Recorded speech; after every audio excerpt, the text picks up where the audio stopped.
Hi, Mikel. Hi. Why was it important for Arsenal to make such a strong statement when it comes to the No More Red campaign?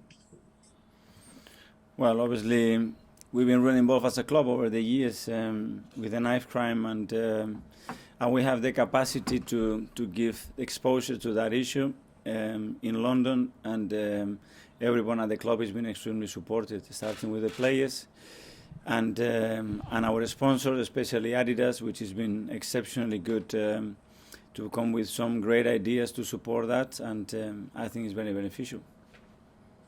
And of course, it'll be the players that'll be wearing the kit on Sunday. So when you told them about this campaign, what they'll be wearing, and knife crime in general, what have their thoughts been? Well, they've been aware for a while, and this campaign has been trying to get done for a long time, but with the COVID issues, we haven't had the chance to do it. We are going to do it now in the game on Sunday, and they are extremely supportive with that. And online, there's lots of proud Arsenal fans, but there are some Arsenal fans who are thinking beyond Sunday, what will the players do? What will the club do? How will you keep pushing this issue forward and keep highlighting serious youth violence in the capital? Well, there is a lot of work that is done outside the lights, obviously, and a lot of people that have spent a lot of efforts to try to design different ways and ideas to support that cause. It's not something that is going to be resolved overnight, but certainly giving the exposure and the attention that is needed, and hopefully many other people can jump in this initiative and try to resolve it, because it's a big issue in London. And of course, onto the game. You go into Sunday's game as favourites, so it's a good opportunity to give some chance to some of those younger players. So who are the younger players that you'd be looking forward to seeing and maybe giving a chance to? Well, we have a really young squad, so a lot of them are already really young, but we will assess the squad. We still have some issues around it, like it's happening every single match. Tomorrow, when we have the last training session, we have every test back, we will know who is available, and we'll try to go there to win the match, which is going to be difficult, because since Gary and the coaching staff took over, they really changed the team, and I expect a really tough match. Thanks for your time. Thank you. Comes to George at the BBC. Thanks, Mark. Mikel, first of all, how are you? How are you feeling after your COVID? I feel good. I have a few rough days, but I feel in top form. I was so happy to leave my house after being there for 7 or 8 days, so I'm really good. Good. Well, good to hear. But before I talk about Sunday's match, can I just ask you how you felt on Saturday afternoon at about 2:45 when Man City scored that winner then?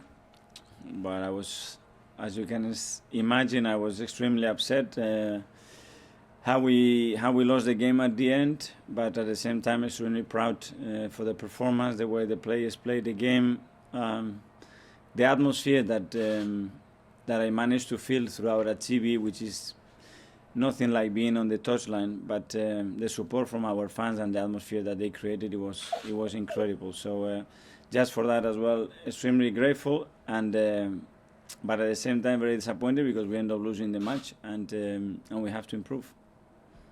With just a couple of them decisions with Granit Xhaka and Gabriel, do you accept with them that probably they live life on the edge and then they're going to give a red card or a penalty away, but over the course of the season they're worth their weight in gold and they're worth more valuable? Well, if I have to rate the decision that they were made on that game, I have to be extremely disappointed, because it was completely inconsistent and affected in a big way the results. So I prefer not to talk too much about it. Okay. Can I just ask how you feel about a lot of the fans are frustrated that the Liverpool match was called off. How do you feel about it? Are you frustrated yourself, or you totally understand? We wanted to play the match, but you have to understand that clubs are having a lot of issues. And then again, we have people who is in charge to make the final decision whether the game has to be played or not. And I believe that they should have enough arguments not to play the game if the authorities manage to postpone the match. But of course, we wanted to play. And just team news, please, for tomorrow, or COVID news, as it probably is called now, with any new I would situations? have them all tomorrow. We have some issues, but but we'll know more tomorrow.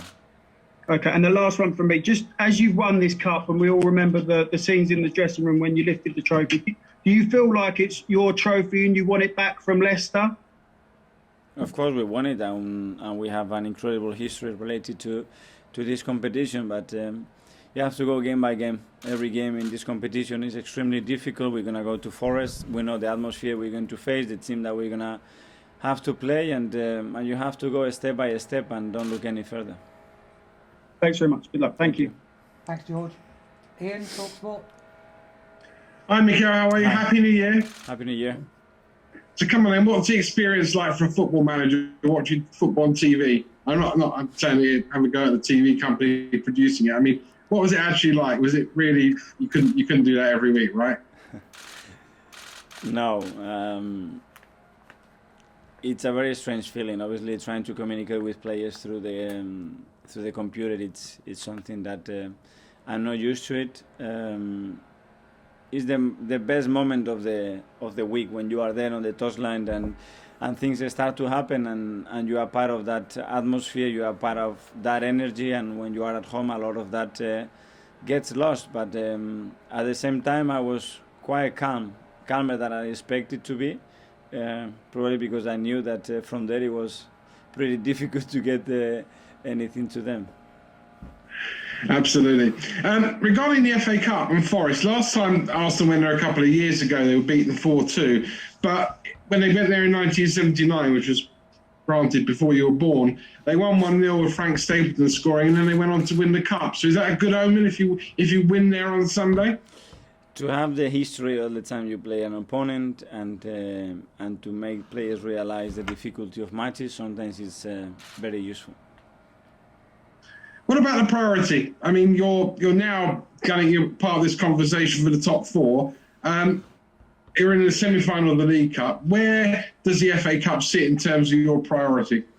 For me now, it's very difficult to plan. It's not priority. I think you have to go game by game, regardless of the competition. If you want to plan what's going to happen in 2 or 3 games, and you start to keep players not to play because they're going to play in other matches, it doesn't work like it, because maybe the next day they get COVID or something happens and you don't have them. So what we discuss, game by game, try to win every single game, and then the rest will be much better for sure.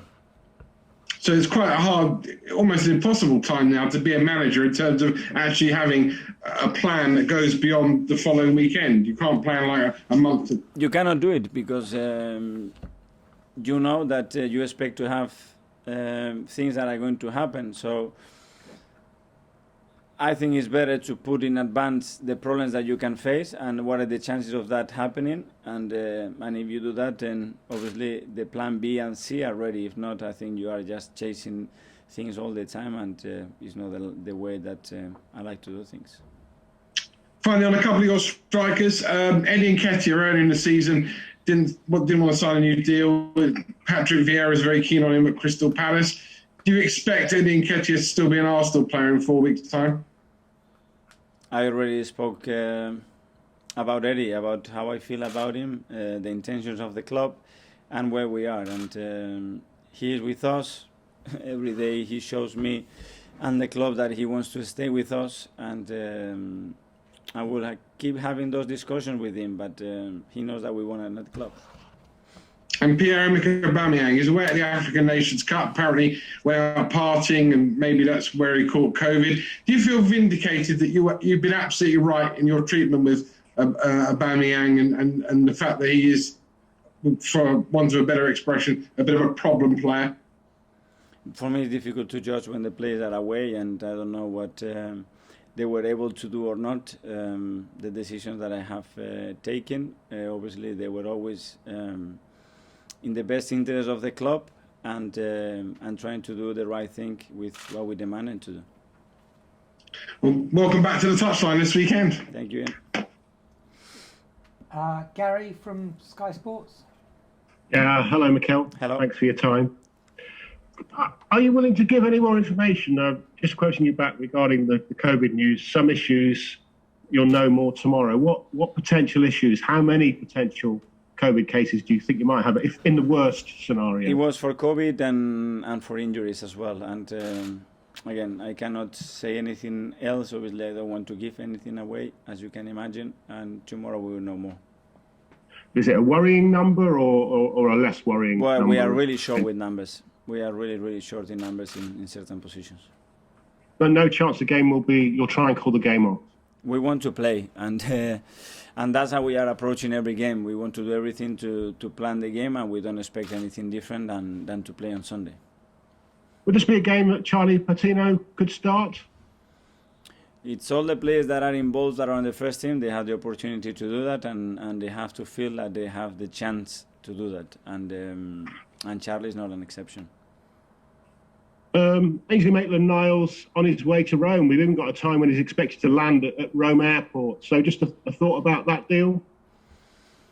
Well, Ainsley came to me and explained the reasons why he thought that the best thing for him in his career right now was to move away. He believed that the opportunity of Rome and working under Jose was a really good one. We already have this conversation in the summer. We decided to keep him at the club and assess the situation in December, and being fair with the amount of minutes that he's played, he was entitled to that opportunity. And when a player feels that way and he's got a strong arguments like he had, it's very difficult to turn that away. So we decided to let him go and wish him the best. Of course. With the uncertainty surrounding Pierre-Emerick and Eddie, and it looks like Balogun going on loan to Middlesbrough, does that affect your thinking in the transfer window up front? We have a really special situation in that position because obviously you are talking about three players with different issues at the moment, but we have to live with that. And so far the players that are here are fully committed. With Flo, we would see in the next week or so what is the final decision on that. But for the rest, there is nothing that is new, and we're going to have to live with that till the end of the season. Are you tempted to pop home to San Sebastian to put Alexander Isak onto an aeroplane? You know that I can never speak about players that not ours. There is a lot of speculation with many names, and I'm not here to go through that, unfortunately. And I'm working, if you don't mind, final question from me. I'm working on a little piece looking ahead to the North London derby, and I'm kind of trying to base it around this stuff, the ketchup that they banned at Tottenham. I just wondered, more generally speaking, your views on diet and what restrictions, if any, you have at the training ground to try and get the best nutrition into the players. There are a lot of things related to that. Obviously, rest and diet are two things that are critical for any sport athlete. Then obviously the culture and where they're coming from and the habits that they have is something that can clash very, very much depending how you do it. But of course, we have high demands for our professional players to have the right diet, the right timings when they eat, what they eat, and we are constantly monitoring that aspect. Top man, thank you so much, Mikel. Cheers, Gary. And come to Nick from Haters. Hi, Mikel. Good to see you up and about again. I'm just quickly following on from what you said about Ainsley going. Obviously, he's a very versatile player. Have you got enough players in the squad to cover for him, or do you need to bring someone in for the rest of the season? We are very, very short at the moment. But to be fair on a player, this cannot be the only argument to try to keep a player, and a player that is being developed and raised through our academy, and a player that has been patient in many moments to try to fulfill his dream. And he was very straight with me, and I understood the situation, and we think is a good option. So obviously we are going to move and we are going to look for options because we are very short there. And just a couple of questions about Emile Smith-Rowe. I'm assuming if he's fit and COVID-free, he might get a chance to play against Forest. It was only a few weeks or so ago. He was starting every game, playing for England, but now he's more of a substitute, an impact substitute. How has he handled that change in his situation? Well, the main reason to that is because he wasn't completely fit to play, and he's been carrying an issue that hasn't allowed him to train regularly, to play regularly, and that was the main reason, because looking at his performances and what he did before that international break, there is no question that he was one of our most important and consistent players. So the only reason that changed that dynamic, it was that. And obviously now that the team was doing well, there are other players that have performed well, and that changed the situation. But I'm very happy with him. So you've also got Martinelli and Odegaard playing very well, so it's not going to be easy for him to get back in as an automatic starter, is it? This is what we need, that we raise the level, and each player raises the level of the player next to him, and this is how you evolve as a team, how you create the culture around the team, that when I get the opportunity, I have to grab it, that the statements should be done on the pitch and not talking or making comments. So when you have the opportunity, grab it and then show how good you are, and then if you do that, you will continue playing. Talking about raising the level, Bukayo Saka, I heard a pundit say after the Man City game that he is already a world-class player. Do you think he is a world-class player, or has the potential to be a world-class player? I don't like to put these labels. I am really happy with Bukayo, with what he's doing, with how he's developing, with the importance that he has on the team, and most importantly with the impact that he's able to make in each team, in each game. And this is something that we want to keep improving in his game, because he has the capacity to do it. But the way he's playing, he's going to attract a lot of attention. Other clubs with lots of money will want to buy him. Would you urge the board to offer him a new contract this summer to show how much you love him? I think that's great news. When you have a lot of talk and people that are willing for your players, is a really good sign. They should be proud, because that means that they are doing extremely good work. Is a new contract on the agenda? Is that something you guys have been discussing? There is time to talk about all those things.